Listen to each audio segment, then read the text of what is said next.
Hey, what's up, y'all? This is Rodney, and I'm back, and I just wanted to come and run my mouth and talk about some people. Baby, listen to this.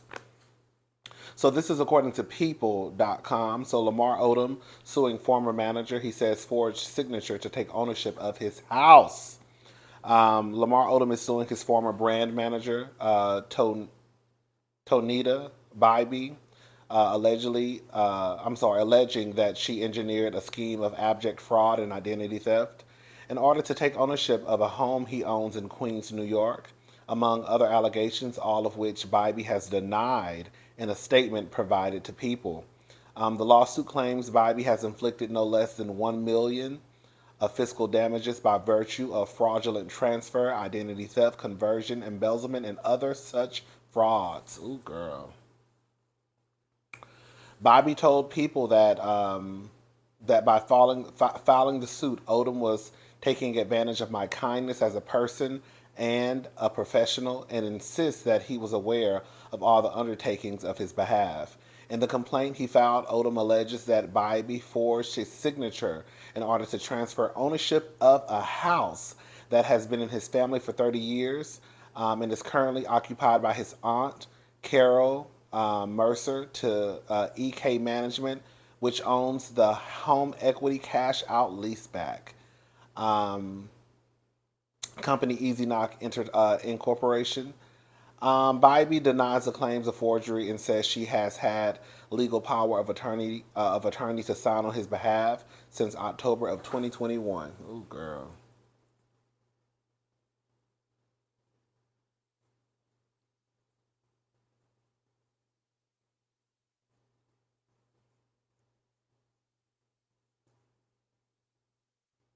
I don't know. I don't know how to. I don't have no money, so I don't know how this stuff works. So she's had legal power of attorney to sign on his behalf since October 2021. I do know that, like, I do know, like, when people start to get to a certain age, and older people, they have sometimes their kids who act as a power of attorney, right? Um, because they may not be able to handle certain things as we get older. You know, I do think it's a little weird. Y'all correct me if I'm wrong. I know some of you will. That Lamar is as young as he is. Like, what does Lamar have going on to the point where he needs somebody to sign paperwork for him? Like, I can see if he was probably a LeBron James, a Beyonce, a Jay Z, and even then, girl, I ain't that busy. I'm not that busy. I'm not that busy. Girl, I ain't gonna never be that busy not to sign my own stuff. Let me see. What's going on? I don't know. Y'all let me know how that works. Anyways, he accuses her of fraudulently transferring the deed of his home, entering into a mortgage. But girl, 2021, girl, was he still on that? Now I don't know. Was Lamar still on that stuff in 2021? Is that why he wasn't capable of you know taking care of his business? Was he still on that stuff in 2021? Y'all let me know. He accuses her of fraudulently transferring the deed of the home, entering into a mortgage of the property, and then creating a lease agreement, all without his knowledge or consent. The suit claims she used email accounts and phone numbers she said belonged to Odom and his aunt, but were actually controlled by her in order to obtain fake e signatures to execute those actions. She responds that Odom signed the documents himself as the owner of his business, Majestic Kingdom 7 LLC. That's an ugly name. um,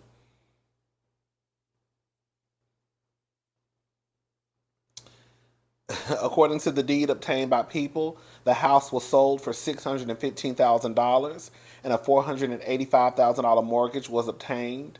It's simultaneously leased back for $3,650 per month. New York State Property records confirm that the deed for the home was transferred from Odom's Majestic Kingdom 7 LLC to EK Management in January 2023. I'm not going to read the rest of this, but I will put the the link to the article in the description box. Because that sounds like a mess. That sounds like a mess.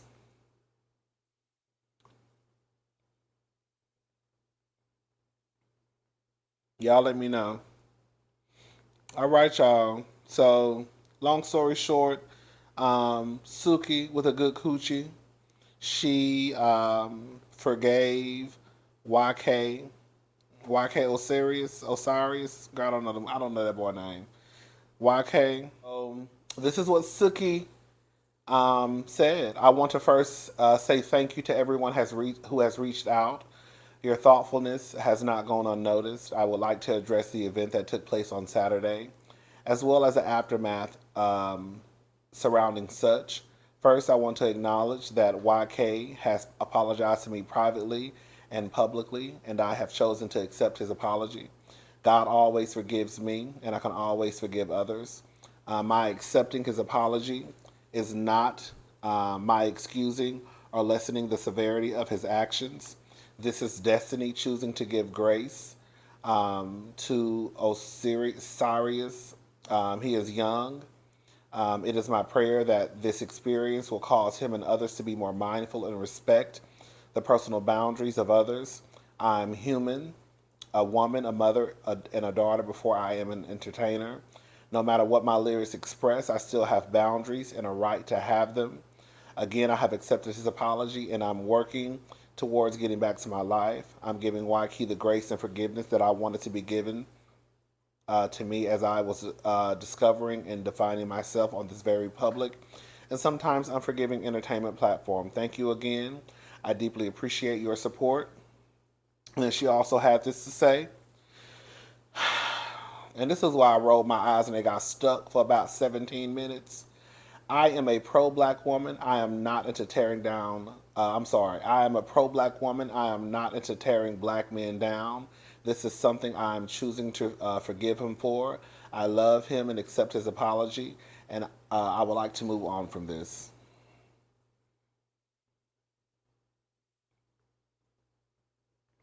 This is what I put on Twitter.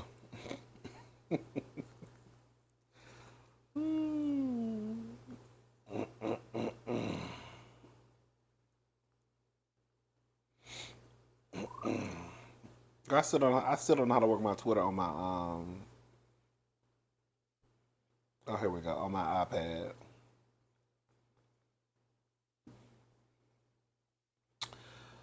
What does being a pro black woman have to do with tearing down black men? Oh, her feeling pro black woman is chained to how she responds to the behavior of black men. If she holds them accountable and a consequence is handed out for his actions, that means she isn't for black women. Yikes. Girl, I just want to say something for everybody out there. Y'all are gonna have to stop giving people a pass just because they happen to be black. We all got a story. I was 24 once upon a time, believe it or not. 25, however old he is. And I wasn't going around here kissing niggas in their mouth because I thought they were flirting with me. So y'all can go down this road of, oh, he's only a young man.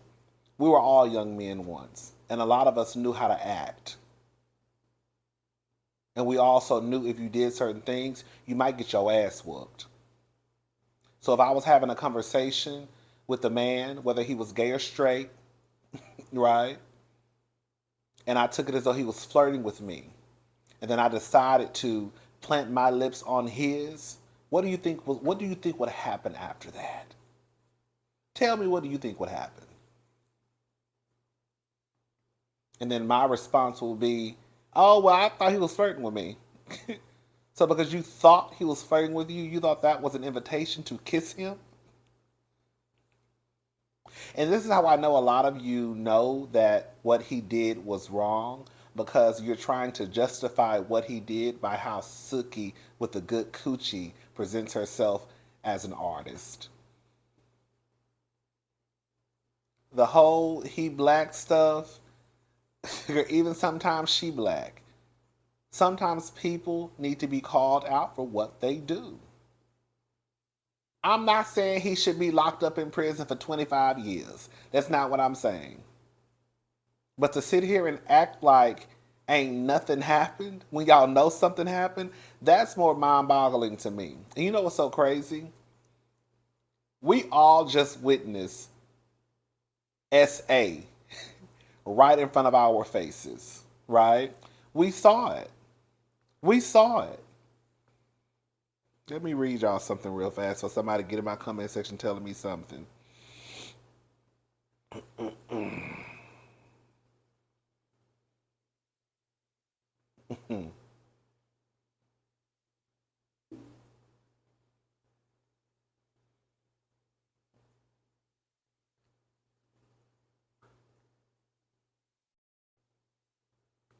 Okay. What is the definition of SA? SA happens when someone touches another person in a sexual manner without their consent, or when someone makes another person take part in a sexual activity with them without that person's consent. It includes unwanted kissing and sexual touching. So you don't have to get into my comment telling me what the definition is, because I know what the definition is. I just read it for everybody to hear. Okay? But I just think that we're gonna have to get past this. Oh, you feeling like Suki, specifically feeling like if I hold this black man accountable, then that means that I'm not pro black woman. Girl, what does you being for black women or being pro black woman have to do with you saying what you did was completely out of line and out of order, and you disrespected me and you made me feel a type of way, right? Full stop in the conversation. What does that have to do with you then tearing down black men? And then y'all wonder why some of these niggas go around town acting the way that they do. Because there's not a consequence for their action. I know that if I go around here kissing men on their lips, I'm going to get my ass whooped. I know that's the consequence. I know there's a consequence if I'm having a conversation with a man, whether he's gay or straight, and I take us having a conversation as, ooh, he flirting with me. And then I kiss him. I know what the consequence is. But because these other niggas, there's never a consequence, that's why they keep going around here disrespecting y'all.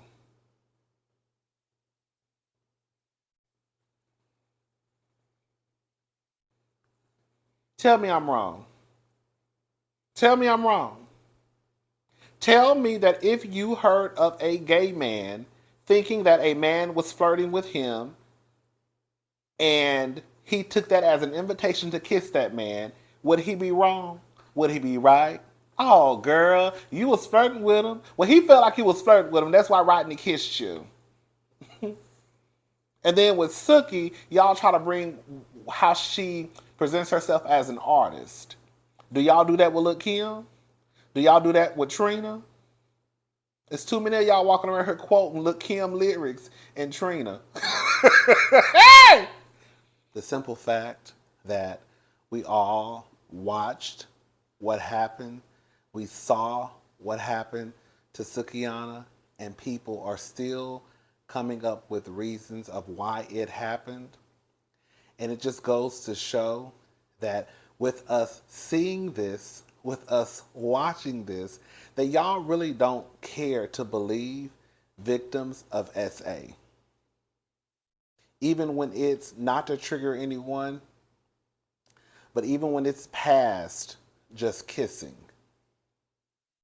I don't think y'all want to believe that some of these men, whether your favorite singer or rapper or basketball player or football player, You put them on a pedestal, and you don't want to believe that they're capable of being as violent as people say or the victims say that they were treated.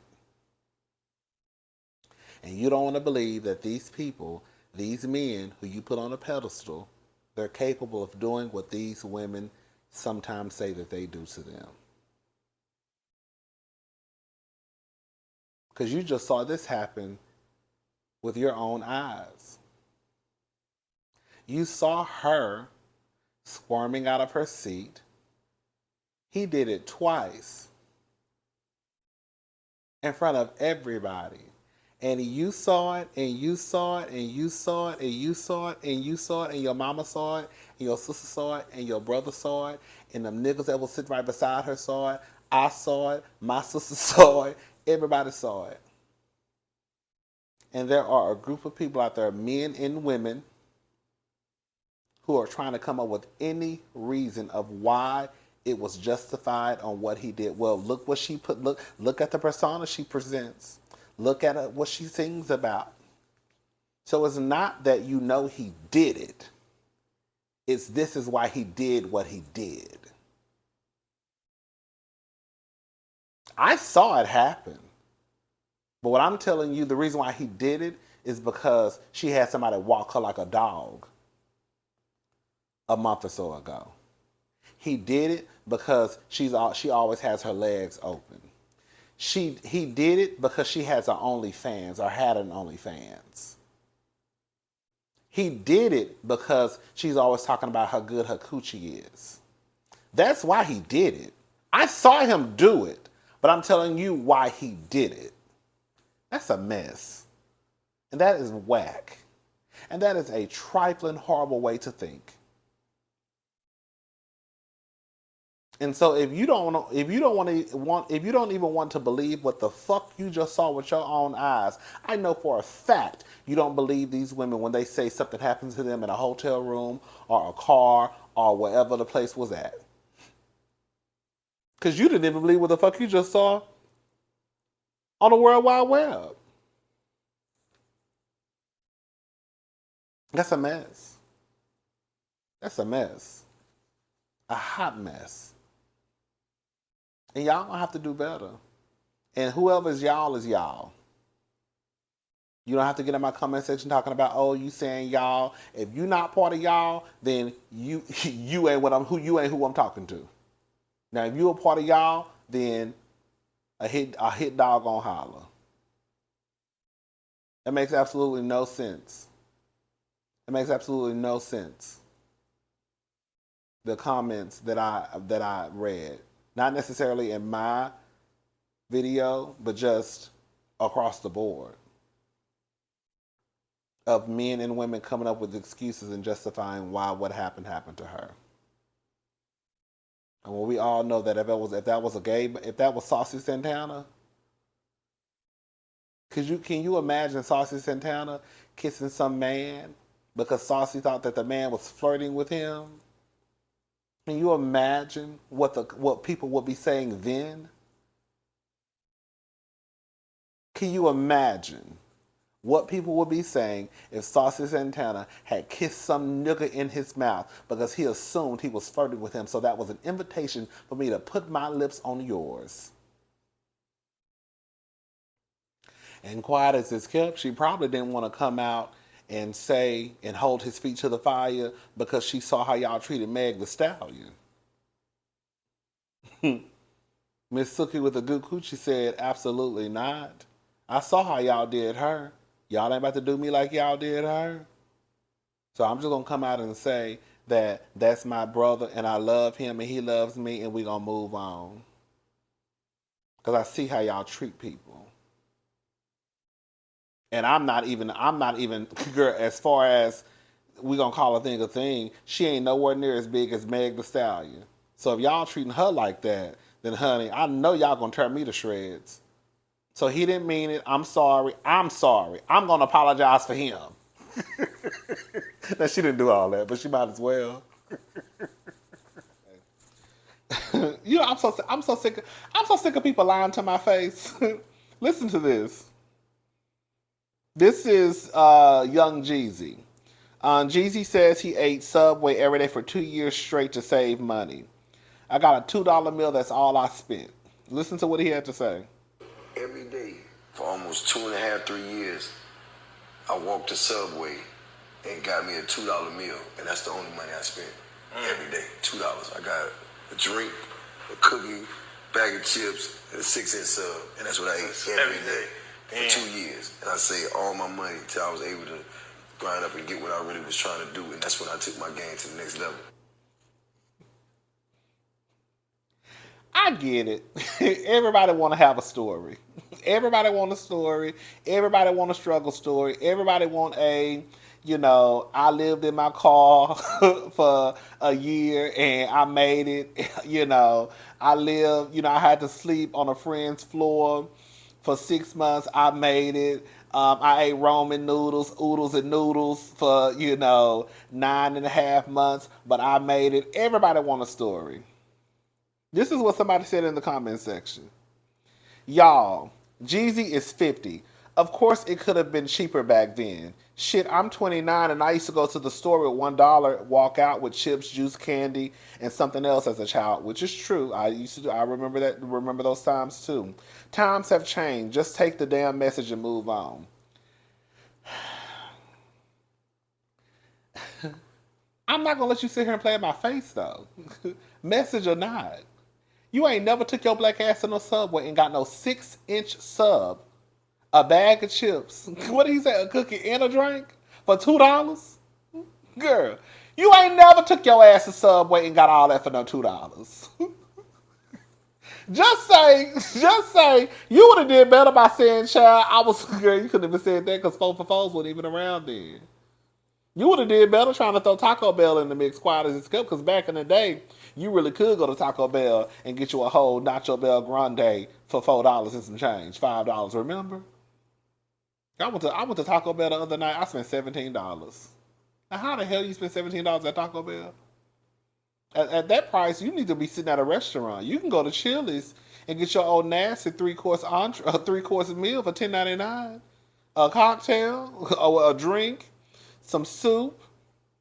Well, it's not 3 courses, but you get a drink, an appetizer, and a meal. You get 3 things. Yes, for $10.99. And Jeezy lying. But girl, we're gonna let him tell his story. Young Jeezy, he the kind that'll come to the family reunion and talk about how back in the day, he got all these stories about back in the day, and everybody know he telling a goddamn lie, and you just sit there and just nod your head. Mm-hmm.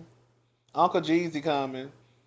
He gonna tell a story about how back in the day he fought all 5 men that had 3 pit bulls, and all he had in his hand was a stick, and he beat everybody up.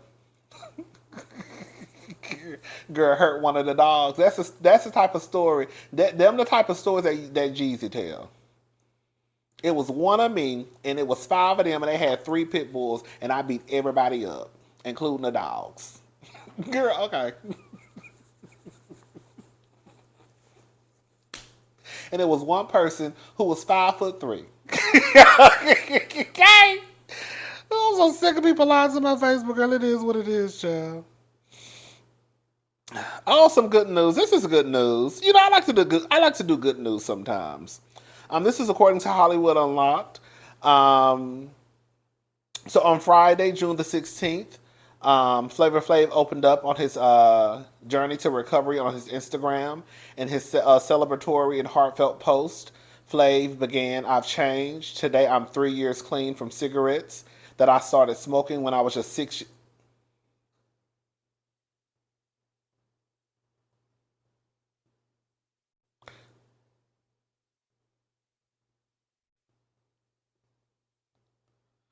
Baby, that got to be a mistake. Hold up. Flavor, do he got a what's his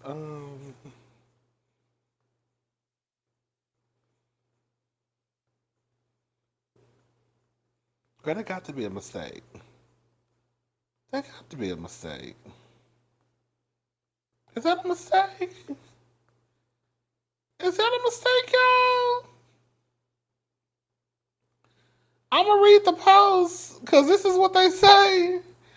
He said, today I'm 3 years clean from cigarettes that I started smoking when I was 6 years old. 6.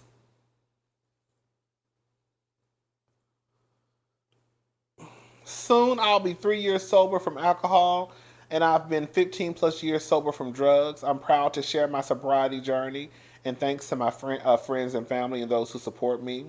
Flav also addressed the media, calling out the publications and outlets who capitalize and sensationalize his past for views and clicks. To every media outlet that tries to capitalize on my goodwill, trending topics, and bringing up my past or old interviews for sensational click bait headlines, do better and bring up my future. Now, I mean, I'm not gonna sit here and say I'm not sitting here trying to discount nothing he say, but girl, I don't see Flavor Flav in girl, I don't think nobody using you for clicks and views. Anyways, he says the notorious clock wearing rapper continued to scold them and offered allow for people to grow and change in a supportive manner and don't let anyone hold you to your past. I wear the clock. My clock goes clockwise, not counterclockwise. Look forward, not backwards. Earlier this year, Flav told DJ Academics how serious his addiction got. During his conversation with Academics, Flav admitted that there was once a time in his life when he dished out more than $2,000 a day on drugs. He said there was a time when I was spending $24,000 to $26,000 a day for 6 years straight. You do the math, bitch. Where's my calculator? Let's do the math. 26. We're just gonna say times. We're just gonna say times 30. Bitch, that's $78,000 in a month. Then we're gonna do times 12.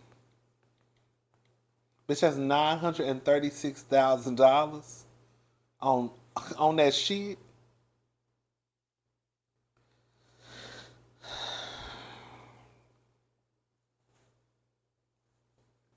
Flavor Flav. Flavor Flav was hot in the motherfucking Cooler Brown.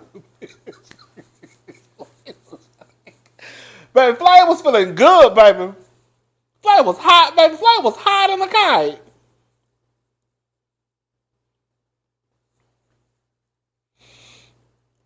And that's how much I spent on drugs. I ain't gonna lie. I sold a lot, but I was my best customer. Girl, I'm just glad he overcame. Girl, Flav could probably be the richest man in the world right now. Go out as his kill. Shout out to Flav. Shout out to everyone else who has overcome addiction. I know it has to be a tough road. Those who still struggle with it, girl, you'll get to the other side. We know you will. So shout out to Flav. Shout out to everybody else. And hopefully one day those who are still struggling can have their story where they can say, I've been sober for 15 years or 3 years or even, girl, 30 days. Because in order to get to 15 years, you got to get to one day, to get to 30, to get to 12 months, to get to 2 years. You know what I'm saying? All right, y'all. I'm gone. I'll probably be back tomorrow to talk about some more people. I think I'm going to try to get what is this show called? Love and Marriage Huntsville. I haven't. Girl, I'm just not interested in Love and Marriage Huntsville. I think I'm gonna probably catch because I did say I was gonna try to do. I'll probably do like every 2 episodes, and this week made the second episode. And then I need to watch Summer House, Martha's Vineyard. Something else I gotta watch. I was thinking about watching Love and Hip Hop Atlanta, but I don't know. I don't know. I don't know. I'm gonna figure it out though. All right, I'm gone. I'll talk to y'all later. Bye.